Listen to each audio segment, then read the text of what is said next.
I very recently got a request from Alison Mackay for this Sunbeam necklace that I like to make.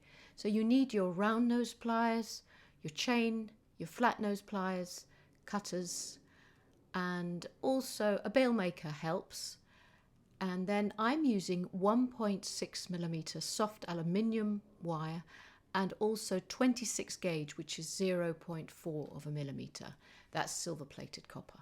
So I'm starting with the 1.6mm and I'm working from the spool and I'm leaving about 60mm, about 6 centimeters.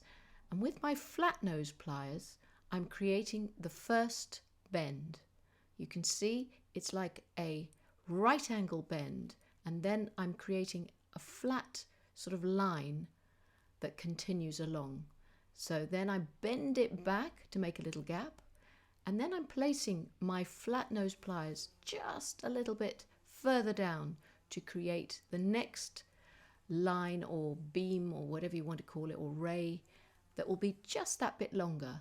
And then again hold it on that line, and then again another beam or ray or stick, I don't know what you want to call these little flat sort of lines. So you want to try and keep a straight line along the top, keep the gap in between roughly the same, and then it's up to you how many rays you want to make on your Sunbeam necklace, and also how long you want to make them or how many you want to make them, so that is going to be completely up to you. And I would practice on some spare wire to start with, just making these straight sort of lines. Now I'm going to show you how you could also make a little circular end. So you place your round nose pliers or your bail maker pliers just at the end, squish where the circle comes together, and then you want to keep the wire going back up parallel to the first line, and then go back along the line of your necklace. So you can make a circle like that because you might want to hang something from the necklace, or you might want to glue a little stone or wire a little stone into it. And then you continue. So that's going to be my center one, and then I'm going to make the sides exactly like the other half of the necklace. So then I'm sort of decreasing the length as I go along so that I can get the whole thing looking as even as I can. I don't measure anything. I'm doing this all by eye, so it's not very accurate, but visually it has that look of symmetry, but it's not actually totally symmetrical at all. So once you've got both sides of the necklace made, then you want to leave roughly the same amount of wire on the other side. So the extension wire is roughly the same on the other side. So you've got these two sides with tails, and then you're going to cut another length. Now this length I cut a bit longer, and it's just going to have the curve of your necklace. So you can just sort of move those rays a little bit out, so you've got that nice sort of gentle curve.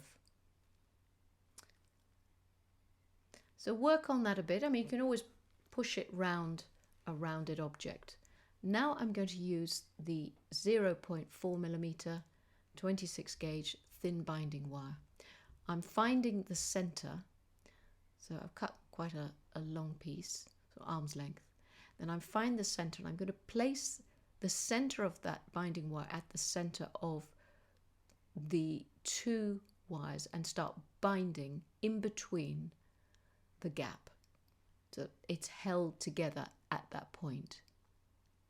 And then I just create a little space between, because I want to, where there's a gap in between, I want to weave the wire just on one wire, the top wire. So that sits within the gaps.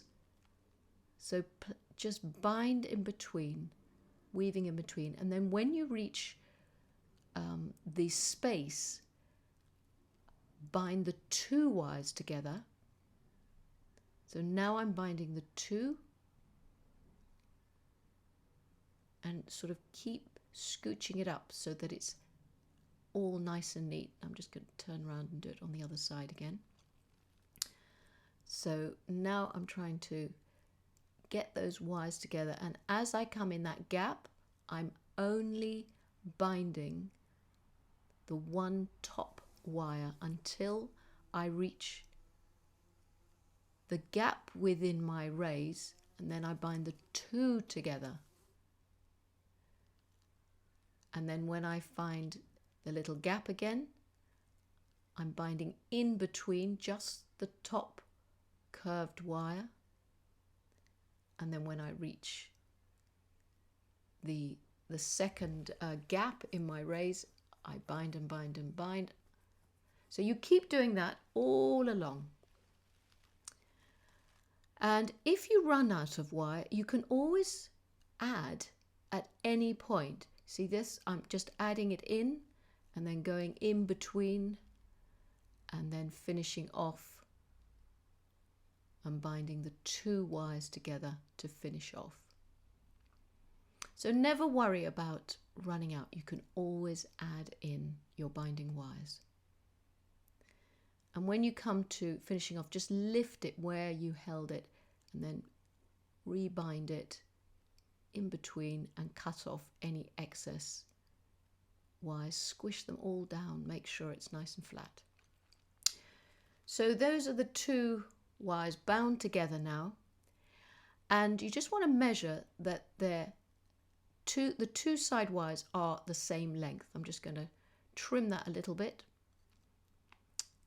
and then the ray wires, so that's the one with the rays, I'm creating a circular loop on each of those ends, and I'm spiraling those up towards the rays. So that's sort of done on that wire.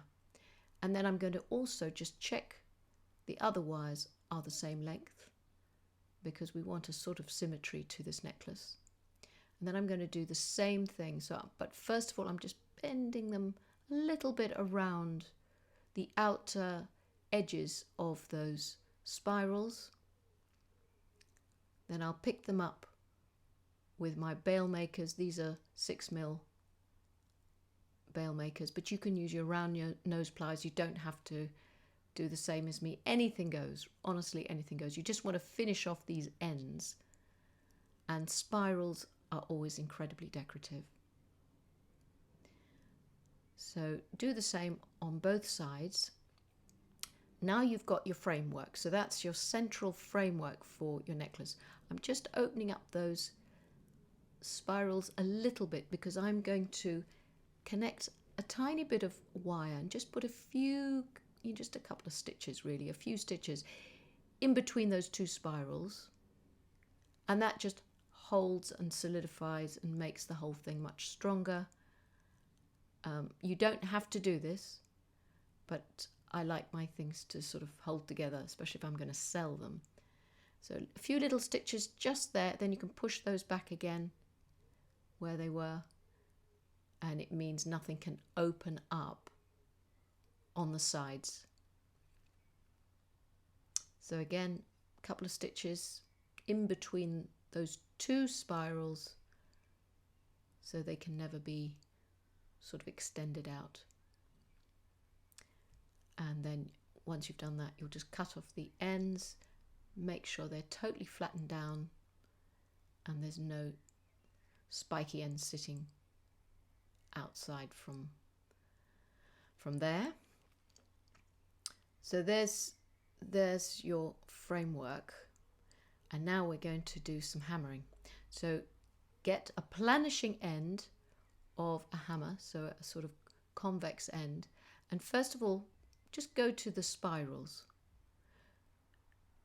and give them a little bit of a tap. Be careful to avoid where you have done your weaving. You don't want to hammer too hard. So now I'm going to only the ends of my raise. And as I do that, I make sure that I really hit the very, very ends a little bit harder so that they flare out a little bit more. So you're stroking the hammer away from the piece. And can you see how it flares out those ends? It sort of balloons them out. Now, what you can do is either glue a flat back cabochon there, or get a little bit of fine weaving wire, and you could weave a small semi-precious bead or a little crystal, freshwater pearl, anything you want, into that central gap, just to add another little bit of interest. And just make sure that your little stitches on the side are neat. You only need 2 or 3 stitches to hold it in place. The next thing to do is the sides of the necklace. So I'm going to make some jump rings, and I'm using the 1.6mm aluminium wire for the sides of the necklace. And obviously you'll make a longer coil than me, but I'm just showing you that I make them all on and with my 1.6 aluminium. And then I'm going to just cut off the pinched edges. Can you see when you cut them through, because it's such thick soft wire, you get a sort of squished end. So I do just go back and finish that off, just trim that. And then I also use figure of 8 links in between my jump rings. So that's just using my bail makers. I go around one way and then the other way to create like a figure of 8.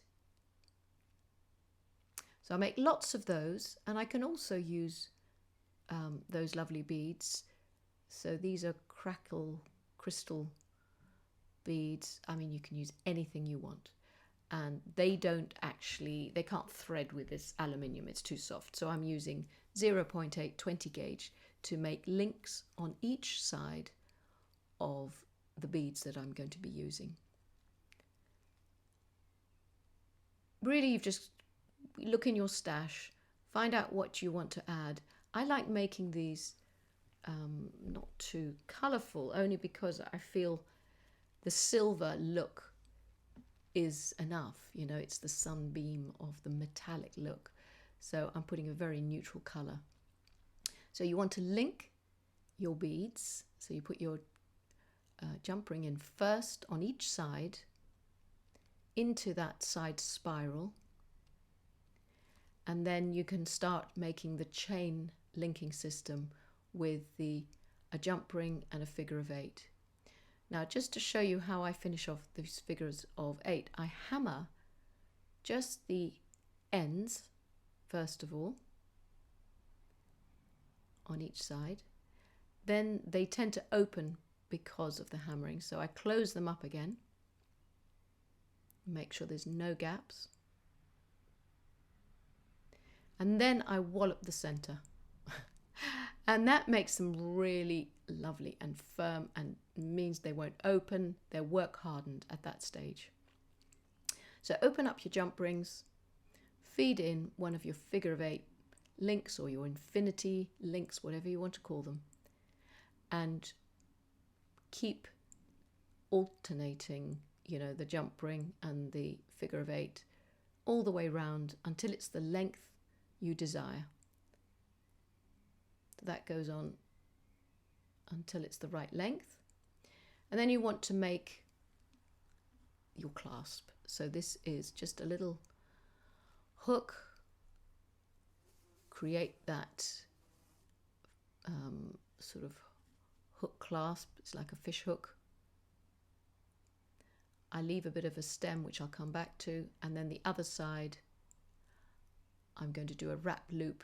Again, I'm using my 1.6, nice and chunky. So wrap loop, just bring the wire around. I know it's sort of quite hard and chunky, but you just do it slowly, little movements, and now we can make, just trim that off a little bit. I want to make a link. So that's going to link on the end of my necklace. So before I put it on, I'm going to hammer the very end. So that's work hardened. And the same with my fish hook clasp. It not only looks nice, but it's also tough, toughens and tempers it. And then make a link at the end, connect that to the last jump ring, close that link, and just spiral it up to the hook. And there you have it. And then we're going to connect the eye of the clasp at the other end. And you've got a finished necklace ready to wear. So you can also wire beads in between those gaps and add something to dangle off. So there's so many variations of this necklace that you can make. So I hope you've enjoyed watching it, and thank you, Alison Mackay, for requesting it, and many thanks for watching.